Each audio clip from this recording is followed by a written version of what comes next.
استعمال. لطیف کھوسا صاحب نے آج جو بحث کی ہے بڑی پروفاؤنڈ، بڑی معنی خیز، بڑی اس میں ڈیپتھ ہے، اور وہ پہلے نہیں ہوئی تھی سپریم کورٹ میں. وکلا نے کئی گئے ہیں اس سے پہلے کر گئے.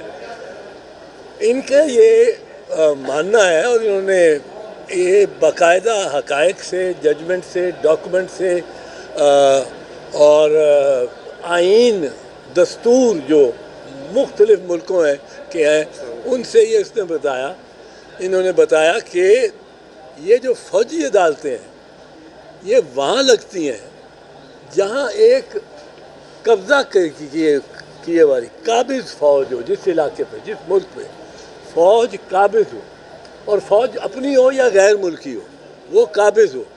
اور وہ یہ جب جمہوریت آتی ہے یا آزادی ملتی ہے تو پہلا کام عدالت یہ جو ہے ریاستیں کرتی ہیں کہ ان پارلیمنٹ کے ذریعے ان سیاسی جو ان فوجی عدالتوں کو بالکل بین کر دیتی اور ان کا کوئی وجود نہیں چھوڑ رہنے دیتی.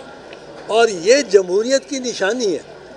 اور جو یہ ہے فوجی عدالتیں، یہ نشانی ہے کہ ریاست کمزور ہو رہی ہے.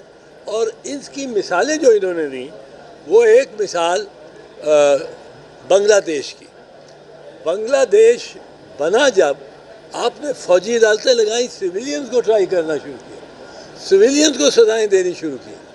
یہ جو فوجی آرمی ایکشن ہوتا ہے، یہ آرمی ایکشن کیا ہوتا ہے؟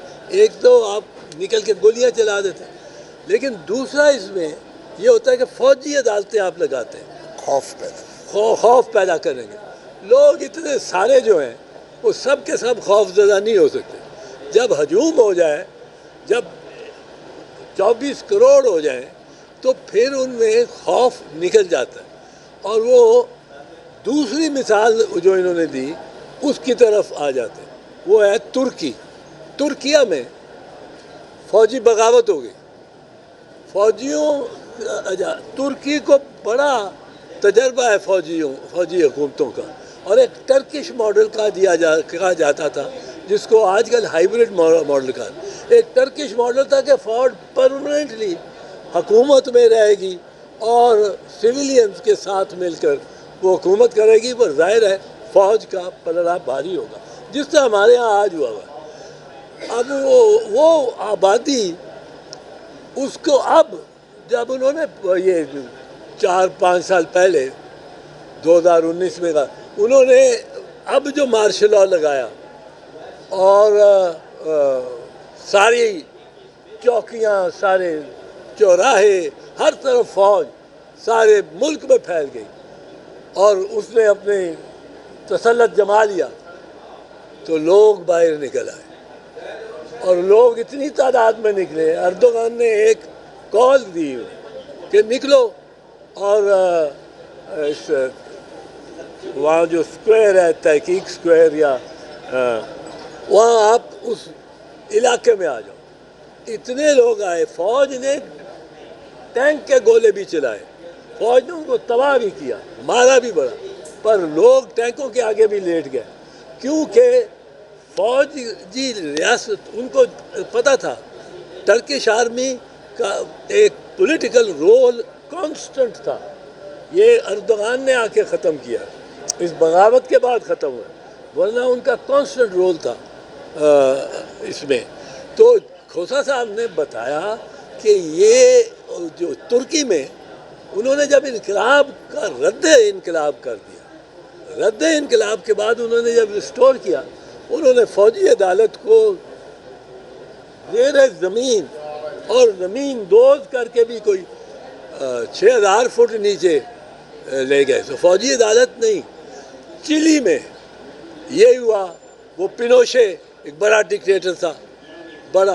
چلی میں جب مارشل لاء وغیرہ ختم ہوا تو فوجی عدالتیں ختم ہو گئی، اور انہوں نے پاس کیا.